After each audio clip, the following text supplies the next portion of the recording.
Zelofeade.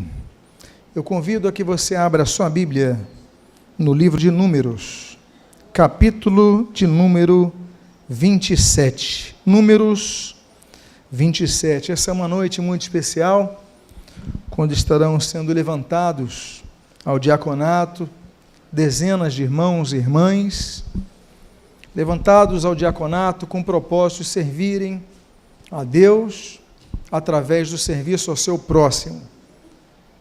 Saem de uma posição de apenas serem servidos e dizem: eis-me aqui para servir ao meu irmão. Temos aqui pastores, temos aqui missionários, temos aqui professores de escola dominical, temos aqui músicos, temos aqui berçaristas, operadores de som e vídeo, enfim, muitos que têm se dedicado a servir ao Senhor. E nessa noite, então, eu gostaria, convidando a que você, encontrando o texto de Números, capítulo 27, aqueles que puderem, que por favor se coloquem de pé, para que façamos a leitura inicial. E registra a palavra de Deus no seu primeiro verso. Então vieram as filhas de Zelofeade, filho de Éfer, filho de Gileade, filho de Maquir, filho de Manassés, entre as famílias de Manassés, filho de José. São estes os nomes de suas filhas: Macla, Noa, Ogla, Milca e Tirza. Somente até aqui, oremos. Pai amado, Deus bendito, lemos a Tua palavra e pedimos: Deus, fala conosco nesta noite.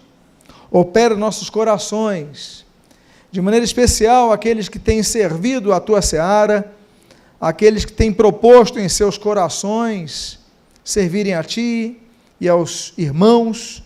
Pai amado, que possamos acolher a Tua palavra em nosso coração, entendendo, compreendendo, ampliando a nossa visão a respeito do serviço na Tua seara. E o que nós fazemos pedindo-Te, agradecidos em nome de Jesus. Amém e amém. Os irmãos podem, por favor, tomar os seus assentos. O serviço na casa de Deus é um serviço contínuo. Irmãos serão levantados na noite de hoje ao diaconato, e eles entendem, têm uma percepção, têm uma ideia, têm uma expectativa do que é o serviço. Temos aqui missionários, temos aqui pastores, temos aqui trabalhadores de vários setores da obra de Deus, mas nós devemos entender esse texto. Ele nos traz uma luz a respeito das 5 fases ministeriais que todo servo de Deus passa. E é importante que possamos perceber no texto bíblico tais fases, para que nos preparemos diante de cada uma delas.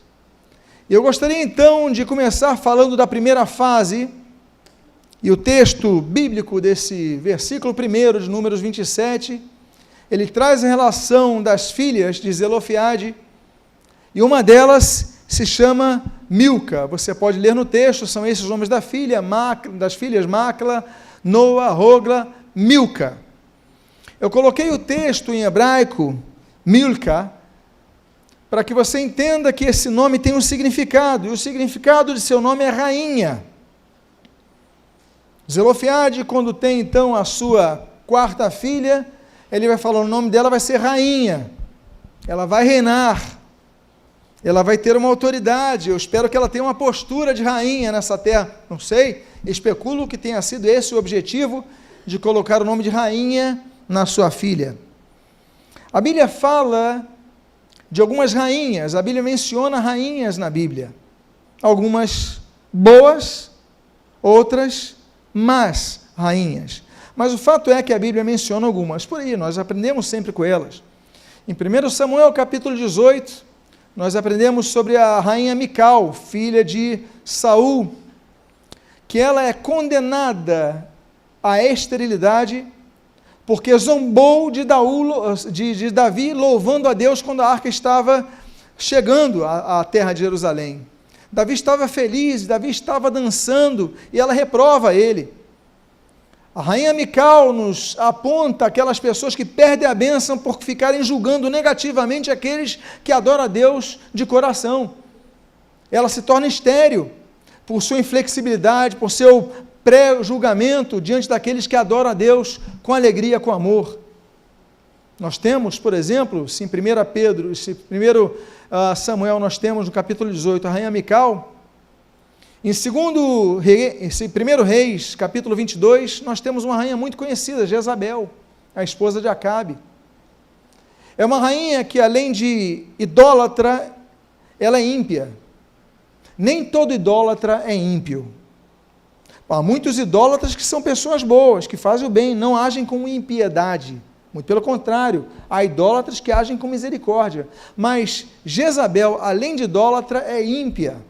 Ela é má, ela age com impiedade, ela persegue os profetas de Deus, manda matá-los. E nós temos então uma segunda rainha que tem um fim terrível, citado nas Escrituras Sagradas.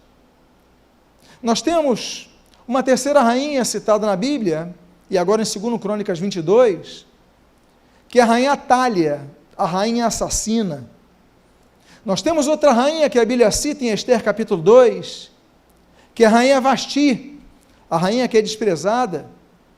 Nós temos outra rainha, que é a rainha Nécia, segundo a Bíblia menciona no livro de Mateus capítulo 14, que é Herodias, e graças à mobilização dela, João Batista vai ser decapitado. Mas nós temos rainhas boas na Bíblia. A Bíblia menciona, por exemplo, em 1 Reis capítulo 10, uma rainha boa, a rainha de Sabá.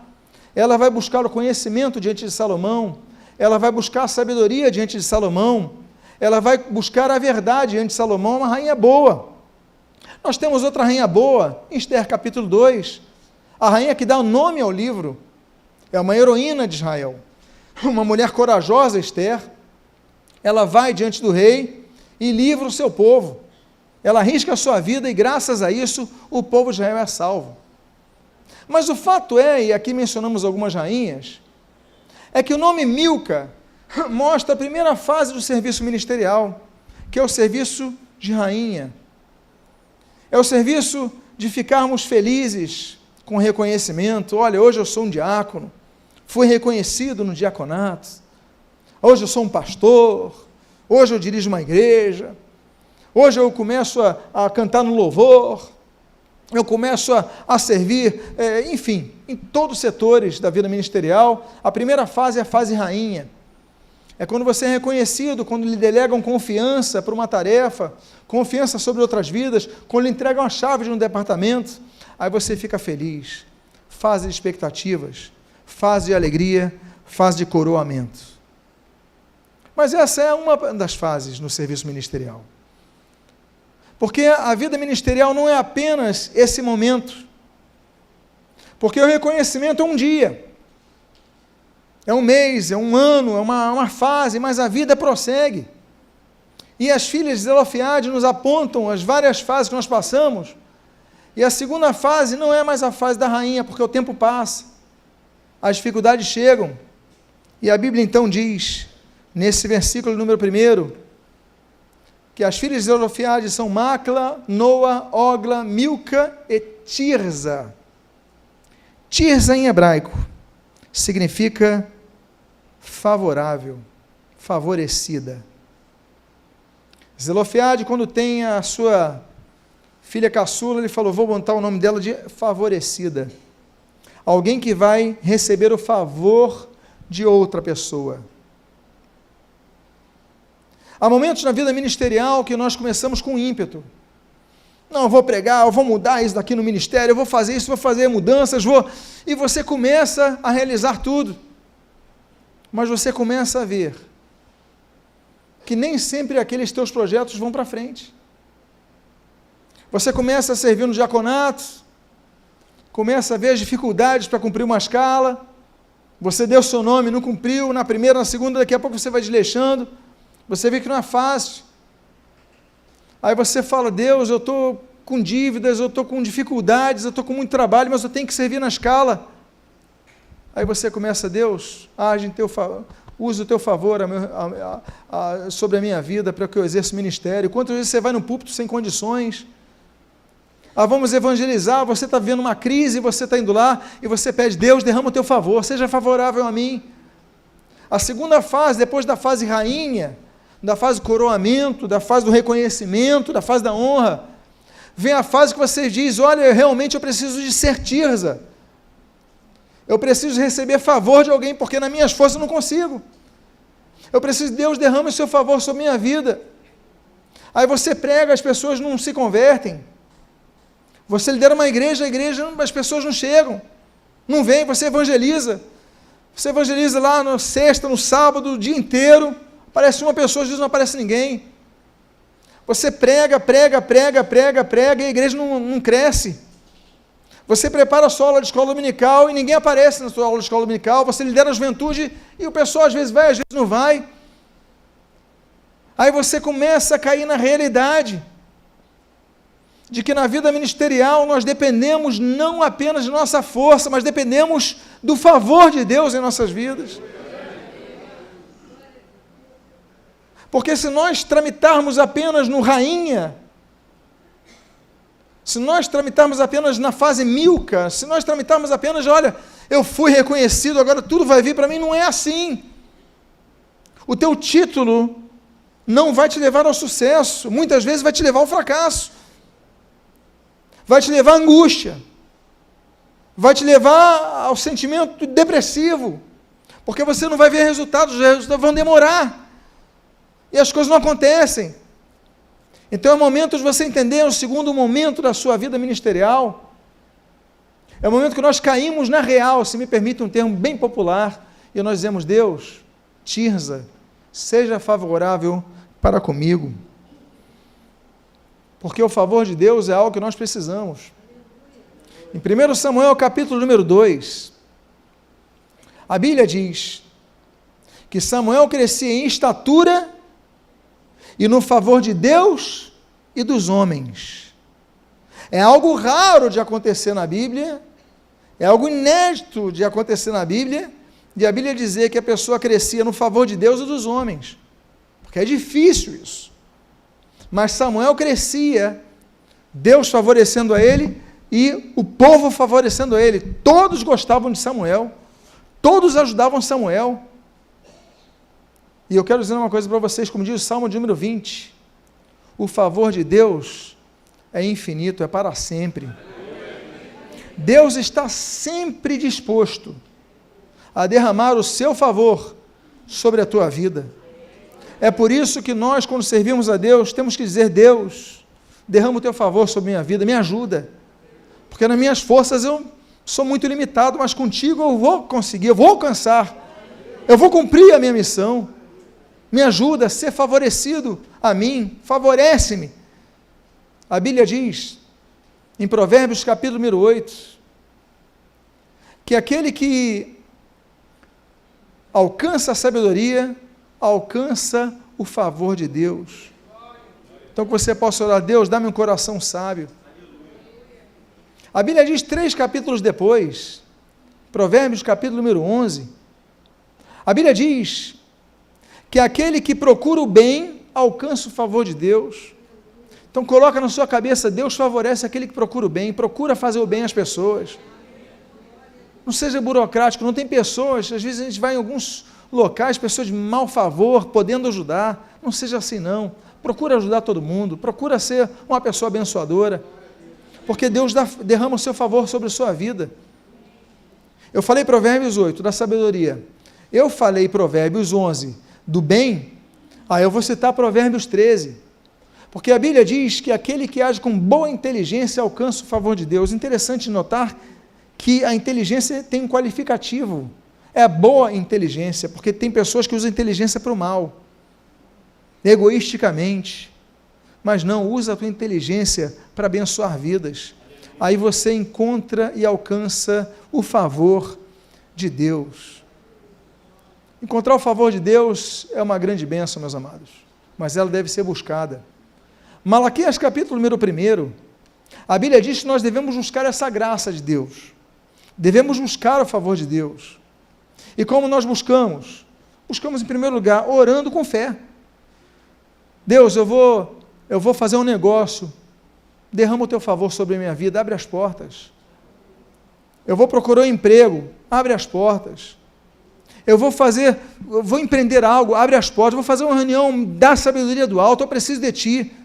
Não se afie apenas nas suas metodologias, nos teus sonhos, coloca tudo diante de Deus, que Deus vai abençoar a sua vida. Busque o tirza, busque o favor de Deus, e entenda que nem sempre o favor de Deus vai acontecer como aconteceu com Samuel, como eu citei ali, porque a Bíblia diz que Samuel crescia em estatura e no favor de Deus e dos homens. Mas Gálatas, o apóstolo Paulo, ele diz, olha, procuro eu o favor dos homens ou de Deus? Quero eu agradar os homens? Se eu procurasse agradar os homens, eu não seria servo de Cristo. Muitas vezes você não vai agradar a todos, mas você tem que buscar o favor de Deus. É dele que vem o teu sustento, é dele que vem a tua direção. Então, meu amado irmão, você passou da primeira fase da vida ministerial, a fase Milca. Você entrou na segunda fase, vê que a coisa é mais difícil, mais dura. Continua pedindo a Deus a sua graça, o seu favor, que Ele abra as portas, que Ele te dê sabedoria, que Ele te dê direção. Aí você fala, bom, então já terminei a minha vida ministerial, eu vou seguir só nesse caminho. Não. Existe uma terceira fase da vida ministerial que nós passamos, e essa terceira fase se encontra também no nome da terceira filha de Zelofeade. A terceira filha de Zelofeade se chama Hogla. A Bíblia diz, são estes os nomes de suas filhas, Macla, Noa, Hogla. Macla, Noa, Hogla. Hogla, em hebraico, significa perdiz. Perdiz é uma ave que tem uma característica muito interessante. Eu não sei quem já viu perdiz, mas a perdiz é uma ave que tem asas. Mas quando o perigo surge, ela não consegue voar, ela sai correndo. A perdiz, ela parou, está aqui, chegou um predador, chegou um animal, alguém quer pegá-la, ela não usa as asas, ela sai correndo com as suas pernas, são pequenas. As perdizes são alvos fáceis de caçadores, de pessoas que querem caçar um animal para comer, é um alvo fácil, ela não usa os instrumentos que tem. A terceira fase é a fase perdiz na vida ministerial. Porque nós começamos a trabalhar para Jesus, servir na obra ministerial, nos envolvemos no ministério pastoral, no ministério diaconal, no ministério da música, no ministério de serviço, de evangelismo e tudo, e de repente começam a surgir as pressões. Não pense você que ao começar a servir a Deus, a dedicar-se a servir a Deus, a se disponibilizar-se ao serviço de Deus, os problemas não vão vir. O inimigo vai tentar te desanimar para você desistir. E vão vir problemas na família, vão vir problemas no trabalho, vão vir problemas na saúde, vão vir problemas, e muitos desanimam. E quando o problema se aproxima, você, muitas vezes, age como uma perdiz. Em vez de usar as suas asas, as asas que Deus lhe deu, da fé, em vez de usar as asas da armadura de Deus, as armas espirituais que Deus te tem, as asas que Deus colocou, você sai andando com as suas pernas, com a sua própria força. Você não voa, você corre, você se torna presa fácil. Nós lutamos contra o diabo, nós expulsamos o demônio em nome de Jesus, mas há momentos, quando nos assustamos, nós saímos correndo com nossas duas perninhas, e o inimigo vem e com facilidade nos alcança. Não podemos permitir essa fase em nossas vidas. A fase da perdiz, a fase da Hogla, não, mas ela acontece. Porque o inimigo, quando ele aparece, ele procura não nos avisar. Ele anda ao nosso derredor, procurando oportunidade, ocasião oportuna, procurar pegar-nos de surpresa. E quando tudo vai bem, de repente surge uma situação. Você, enfim, está se envolvendo na igreja, surge um problema, você abandona, você não usa as tuas asas, você sai correndo com as tuas perninhas, daqui a pouco você desiste do serviço ministerial. Não desista. Você foi levantado por Deus. E aquele que te levantou te capacitará. E aquele que te capacitou colocou asas na sua vida. E se você é uma perdiz, não olhe para as suas pernas, abra as suas asas e voe. Porque Deus te deu asas para você também voar. Há uma terceira fase, que é a fase Hogla, mas há uma quarta fase na vida ministerial. A quarta fase na vida ministerial, nós aprendemos com a segunda filha de Zelofeade. A Bíblia diz: são estes os nomes de suas filhas: Macla, Noa, Hogla, Milca e Tirza. Noa significa cambaleante. Não posso definir o motivo pelo qual um pai dá um nome para a filha de cambaleante. Mas como muitos dos nomes eram dados depois do nascimento da criança, nós não sabemos se essa criança nasceu com algum tipo de defeito, uma perna com problema, não sabemos. O fato é que quem cambaleia não anda firme, anda cambaleante, anda instável. A segunda filha de Zelofeade se chama cambaleante. Há uma fase na vida ministerial, meus amados irmãos, que passou a ordenação, passou a celebração, as comemorações, o reconhecimento, a posição de destaque numa igreja. Aí você começa a andar. Aí você entra na segunda fase, você vê, olha, eu preciso da graça de Deus, porque a coisa não está andando conforme as expectativas. Aí você continua a sua fase, vem os inimigos, você não consegue voar, não dá tempo, não, peraí, você não se preparou, eu tenho asas, mas você usa as pernas, você vê quão limitado é que você está servindo a Deus, mas é perseguido, tem inimigos à espreita. Aí você adentra essa fase cambaleante, você cansa, você se desanima. Eu sou diácono há tantos anos, mas eu não tenho mais ânimo em servir na igreja. Eu canto, sem ânimo. Eu estou no evangelismo, sem vontade nenhuma. Eu estou no berçário, vou forçado. Eu sou diácono, só vou porque estou escalado e não tem ninguém para eu cumprir. Eu sou pastor, eu sou missionário. E você fica uma vida cambaleante. Você não anda mais firme na tua fé. Você anda cambaleante, tropeçando, desanimado, inconstante. E essa inconstância, essa instabilidade é muito, muito, muito ruim. A instabilidade nós lemos, por exemplo, 1 Reis capítulo 18, a Bíblia diz que Saul teve medo de Davi. Por quê? Começou a ter instabilidade no coração. Já não era seguro sobre o seu reino, porque surgiu alguém que já estava se destacando. Alguém que já fora reconhecido por Samuel, o mesmo que tinha ungido o Saul. Saul, possesso do espírito maligno, ele tenta matar Davi, arremessa a sua lança. Saul tinha medo de Davi. Por quê? Porque agora ele já não é firme na convicção que Deus o chamou, ele tem medo do sucessor. Há pessoas que, como Saul, têm medo de outros que surgem na igreja. Esse novo diácono, mas ele não serve como eu, olha o orgulho. É outro pregador, prega melhor que, não, esse evangeliza mais, esse opera. Meus amados, nós temos que ficar felizes quando Deus vai levantando novos servos. E não inveja, porque esse espírito não compete a gente, não, isso é coisa do mundo, é da carne. Mas 1 Reis mostra esse homem inseguro, cambaleante, já não era seguro na convicção do chamado real que tinha. Aí nós vemos, é interessante notar, que em 1 Reis capítulo 10, a gente vê que Saul profetizava pelo Espírito de Deus.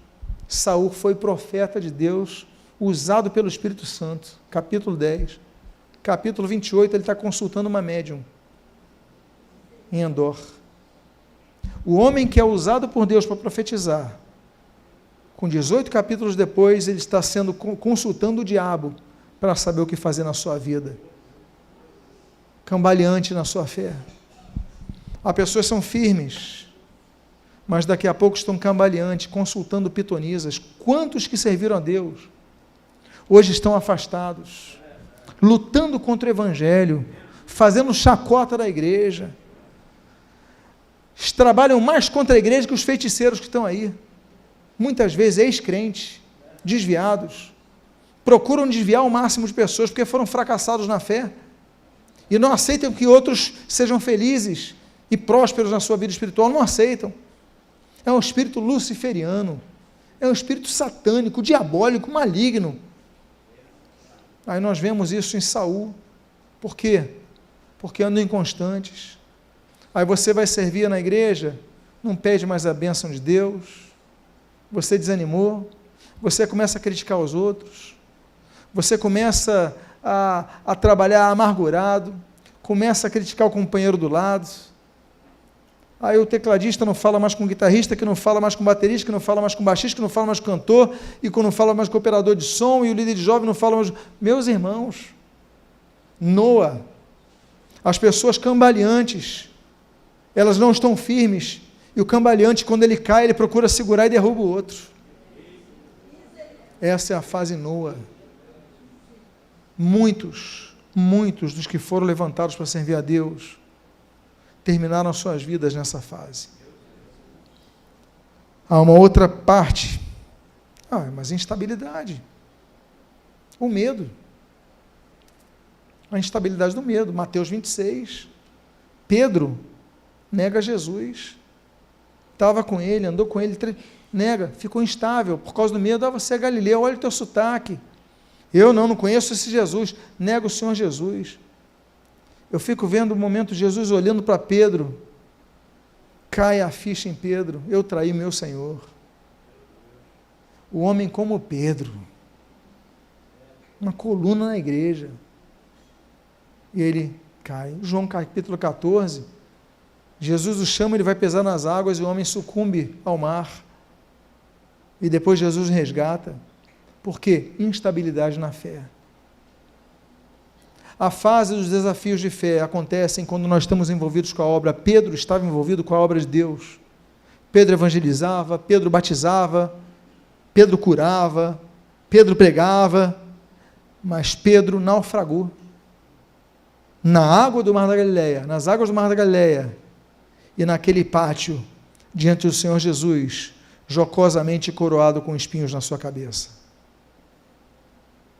Fase Noa. Há uma quinta fase na vida ministerial. Essa quinta fase é da primogênita desse homem chamado Zelofeade. A Bíblia diz, são estes os nomes de suas filhas. Ele começa dizendo Macla. Esse é outro nome que me traz tristeza com essa primogênita familiar. Porque Macla em hebraico significa doente. A primeira filha de Zelofeade nasce doente, e Zelofeade faz questão de batizar sua filha de doente.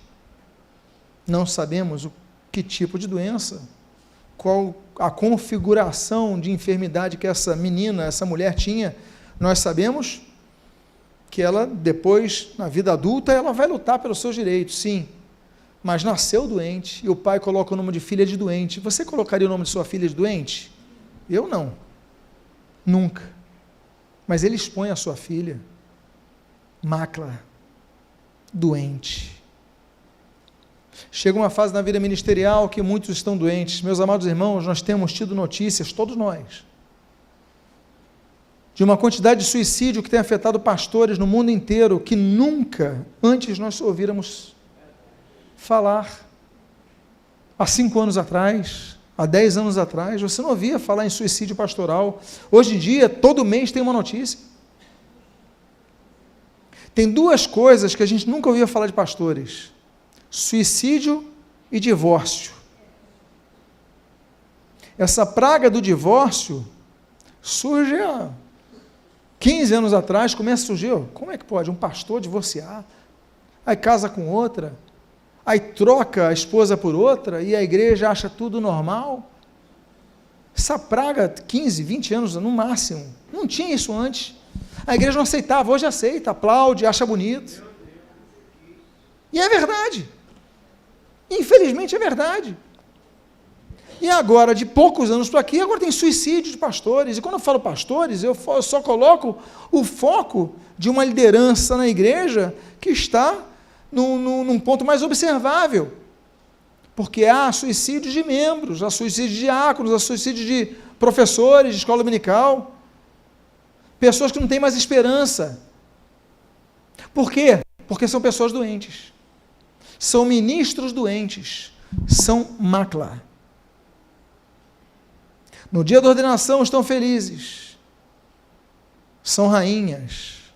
Têm a coroa, têm o reconhecimento, mas as lutas vêm, os resultados não chegam, as decepções acontecem, as traições ministeriais, o desânimo, tudo isso que nós passamos, não é novidade, mas chega um momento no ministério que a gente vê-se doente, a gente vai para o púlpito doente, a gente vai evangelizar doente, a gente vai para uma reunião de lideranças doentes, feridos, tristes, mantendo o título, mas o coração despedaçado. 5 fases na vida ministerial, 5 filhas de Zelofiade. Mas mudanças precisam acontecer. Não podemos aceitar esse quadro, não podemos aceitar essa ladeira, nós caindo abaixo, não. Mudanças têm que acontecer. E o primeiro tipo de mudança tem que acontecer no nosso interior. E como? Com nome. As 5 filhas que nós mencionamos aqui são filhas de um homem chamado Zelofiade. Lafate, Salafate significa ferido, Errade significa um ferido. A Bíblia diz, em Isaías 53, que pelas suas pisaduras fomos nós sarados. Por causa da morte de um, todos nós tivemos vida. Por causa do sofrimento dele, nós temos o direito àquela paz que Jesus nos antecipou do céu na terra. Existem muitos dos galardões que nos serão entregues no céu, mas um foi antecipado. Porque o Senhor Jesus, ele chegou aos discípulos e falou, olha, deixo-vos a minha paz vos la dou, não vos la dou como a dá o mundo. Deus já nos antecipou. É por isso que em João capítulo 10, ele diz que nós teríamos vida e vida em abundância. Então tudo que quer roubar a nossa vida, quer roubar um dos galardões que Jesus já nos deu. Não permita isso. É fase difícil assim. A Bíblia diz em Eclesiastes que é tempo de chorar e é tempo de rir. Claro, existem fases difíceis, mas você não deve desistir da sua vida, você não deve desistir do seu ministério, você não deve desistir da sua missão, você não deve desistir daquilo que Deus lhe confiou, não, porque Zelofiade, um já sofreu por você, um já foi ferido por você, então se aposte nisso, diga, Deus, eu reconheço que Jesus sofreu em meu lugar, essa fase vai passar, e eu não vou desistir daquilo que me confiastes. Diga para a pessoa que está do seu lado, não desista daquilo que Deus lhe confiou.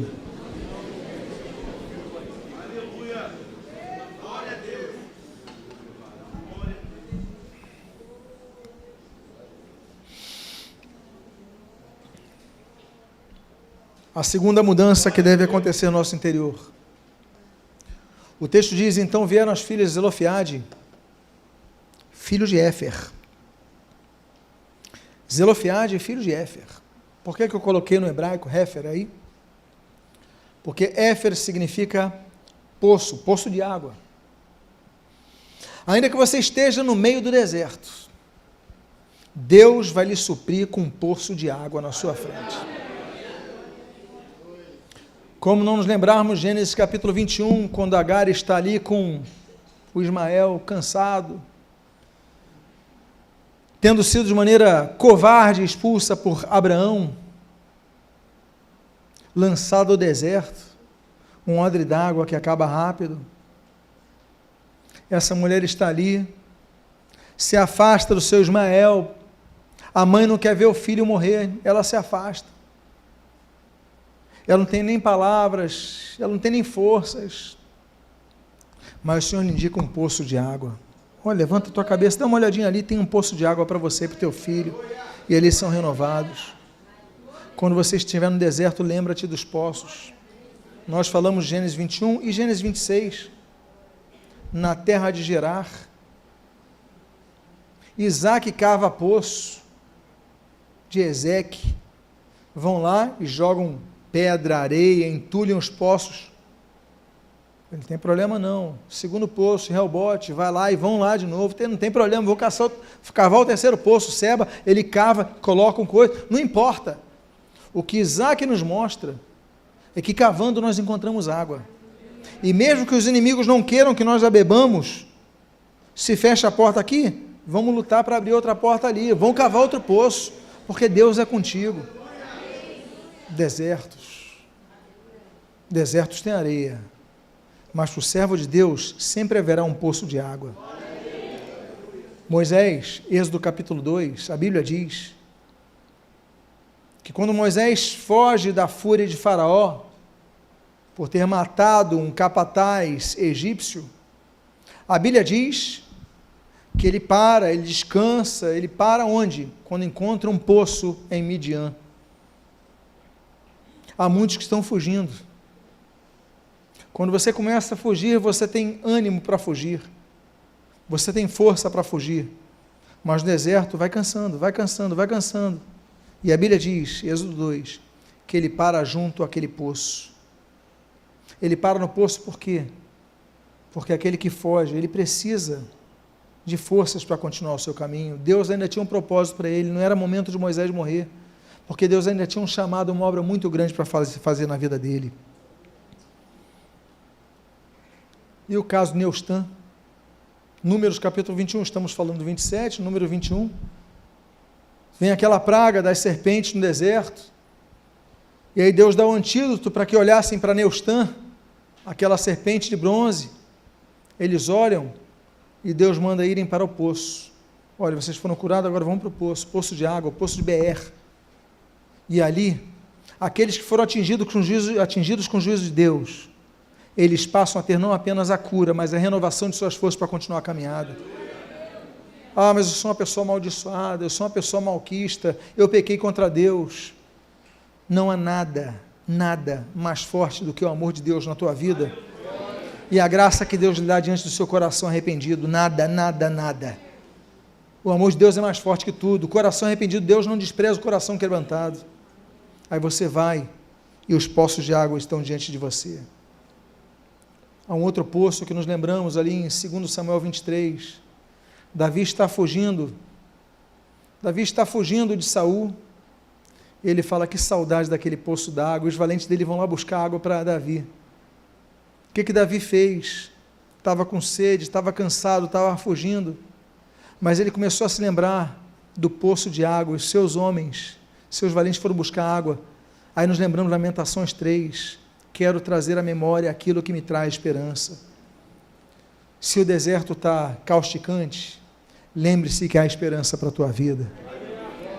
Deus, no tempo dele, vai te dar livramento, e você vai encontrar o poço de água, você vai encontrar o Réfer. Diga à pessoa que está do seu lado, há um poço de água do teu lado, para saciar a tua sede.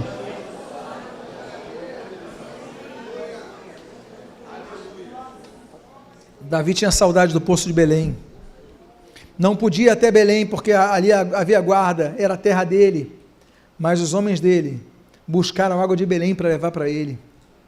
Deus vai usar outras pessoas para levar água de Belém para você.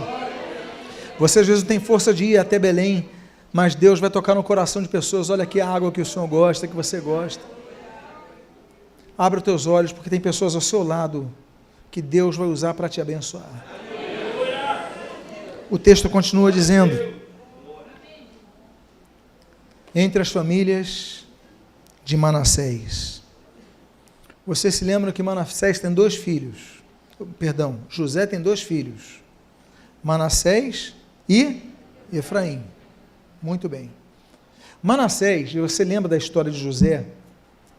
José é um homem totalmente ferido. É um homem totalmente ferido.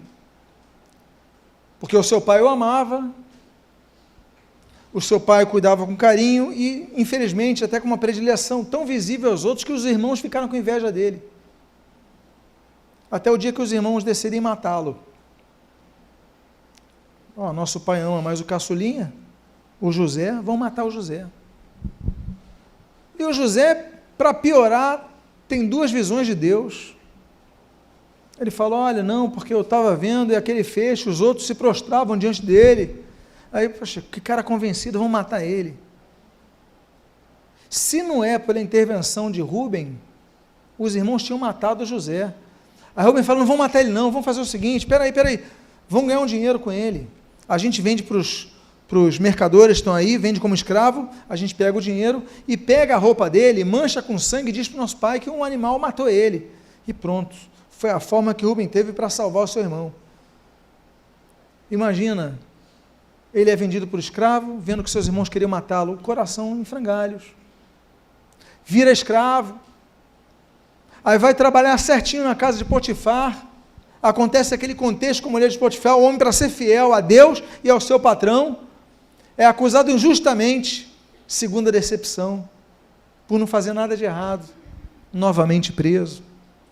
Depois tem 2 visões, com copeiro, com padeiro, aí fala: quando você for lá, lembra, o cara se esquece dele, continua anos preso, terceira decepção, até o dia que Deus o levanta, e se torna o 2º maior no Egito, até o dia que Deus coloca os seus irmãos diante dele, aí a gente vai caminhando por 37 de Gênesis, e aí os seus irmãos chegam querendo comida.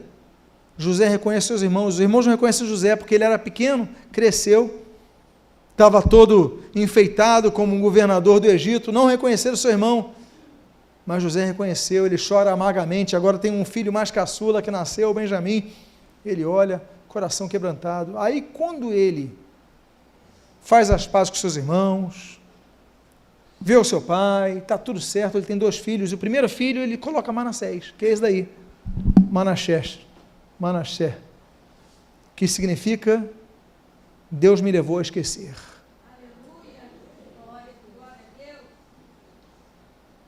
Um dos segredos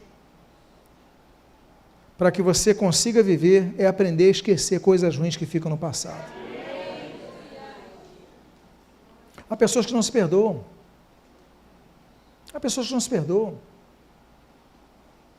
Eu falei uma vez de uma senhora que eu atendi em gabinete, de idade, não lembro quantos anos, mas uma senhora de idade, sempre triste a vida inteira, por um aborto que ela fez aos 20 anos de idade, não esquecia.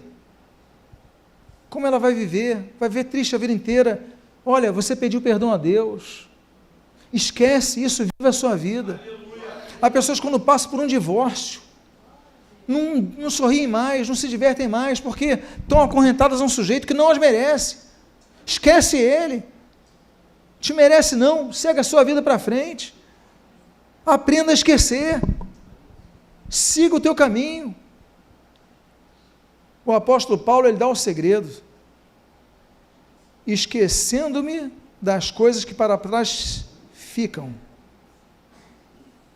avançando para aquelas que diante de mim são propostas, eu prossigo para o alvo, para o prêmio da soberana vocação que há em Deus, Cristo Jesus. Esquecendo umas coisas, mas tem pessoas que se agarram a correntes. Meus amados, âncora.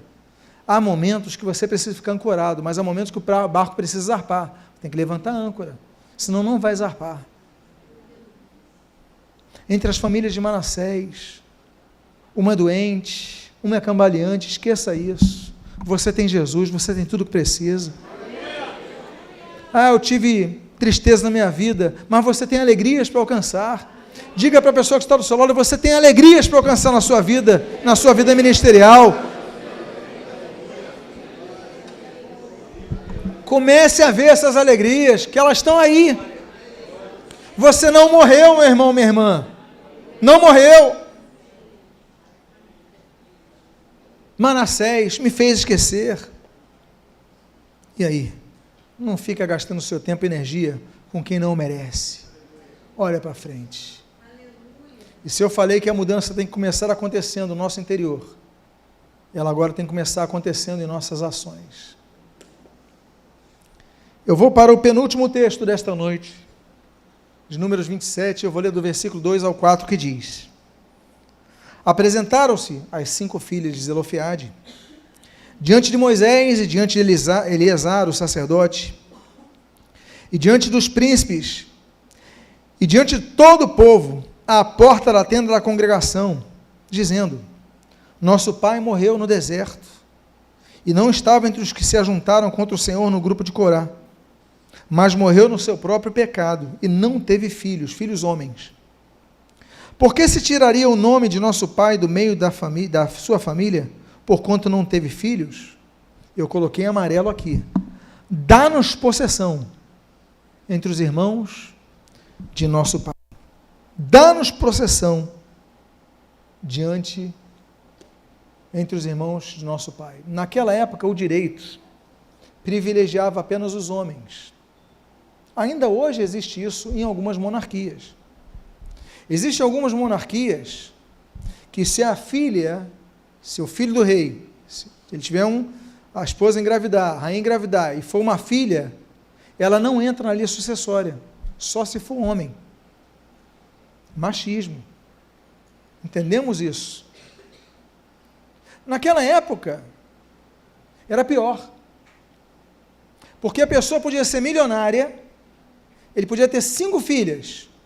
Quando tivesse o 6º filho, se fosse homem, ele herdava tudo, a mulher não herdava nada. A Bíblia diz que elas chegaram, e eu acho lindo esse momento, que essas 5 mulheres, elas vão lá para Moisés, Eleazar, os príncipes, nosso pai morreu, Zelofeade morreu, ele tem bens, Moisés, dá-nos possessão a esses bens, porque nós temos direito disso.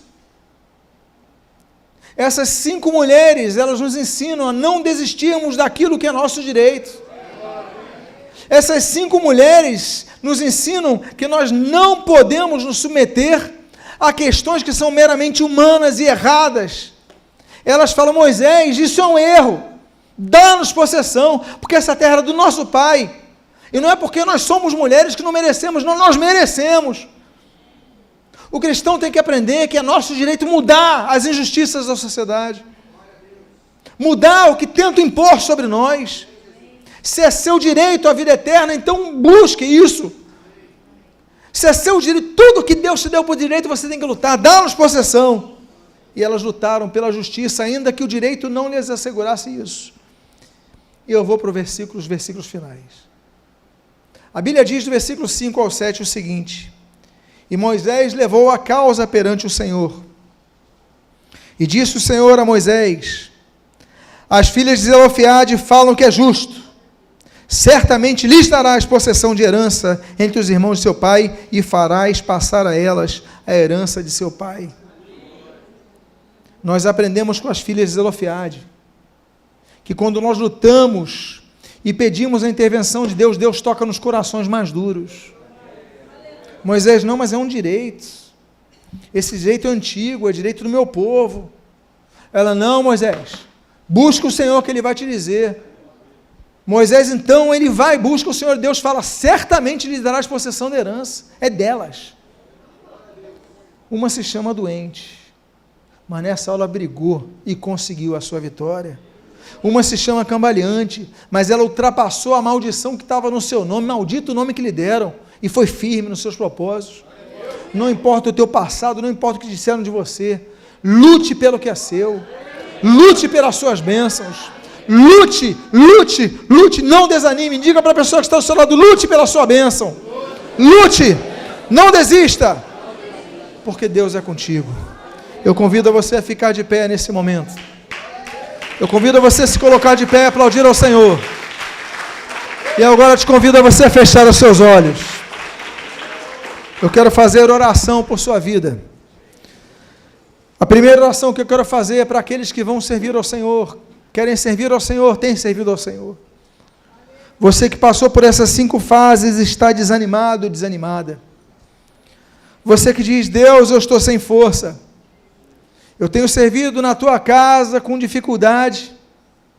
Eu tenho servido na tua casa com, Senhor, muita luta.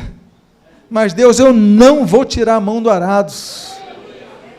Como diz Lucas 9,62, eu não vou olhar para trás, porque tu me confiastes essa tarefa, eu vou olhar para frente. Deus amado, em nome de Jesus, eu coloco a minha vida diante de ti, eu coloco o meu ministério diante de ti, eu coloco aquilo que me confiaste para servir-te e servir aos meus irmãos diante de ti. Renova minhas forças, Deus. Se eu estou cambaleante, Senhor, me cura. Se eu sou uma perdiz, Senhor, que eu possa olhar e ver que tenho asas para voar diante dos inimigos. Pai amado, se eu estou doente, eu te peço, cura-me, Pai, porque Tu és o Deus que cura, Tu és o Jeová Rafá, o Senhor que sara. Ó Deus amado, cura os corações aqui nesta noite. Cura cada um aqui que representam as 5 filhas de Zelofeade, Pai amado. Abençoa suas vidas, traz restauração. Cura aqueles que estão servindo no ministério, Pai. Cura os pastores que estão feridos. Cura os missionários que estão feridos, os diáconos que estão feridos, os evangelistas, os professores de escola dominical, os músicos, os trabalhadores, cada um aqui, Pai. Traz a Tua cura, Pai. Renova as suas forças, em nome de Jesus. E agora eu quero fazer uma segunda oração. A você que já desistiu de sonhos, a você que está com a sua vida ancorada, quando na verdade Deus te chama a continuar caminhando. A nuvem ela para, mas a nuvem ela anda. Temos que seguir a nuvem. Pai amado, em nome de Jesus, abençoa aqueles irmãos que pararam de lutar, que elas aprendam com as filhas de Zelofeade, que apesar das suas limitações, a Bíblia diz que elas foram perante Moisés, elas foram perante Eleazar, elas foram perante os príncipes, elas foram perante o povo, elas foram perante todos, tiveram coragem, força e conseguiram a sua vitória. Deus, dá vitória ao teu povo, dá força ao teu povo, que nós possamos, não como perdizes, guardar nossas asas, mas voar com asas como de águias, Pai. Em nome de Jesus, abençoa a tua igreja. Em nome de Jesus, abençoa o teu povo que trabalha para ti. Em nome de Jesus, abençoa cada um que está ouvindo essa mensagem na internet. Abençoa cada vida aqui presente. E o que nós pedimos, nós o fazemos agradecidos. Em nome de Jesus. E aqueles que recebem essa palavra, digam amém. Em nome de Jesus, amém. Glorifica ao Senhor Jesus.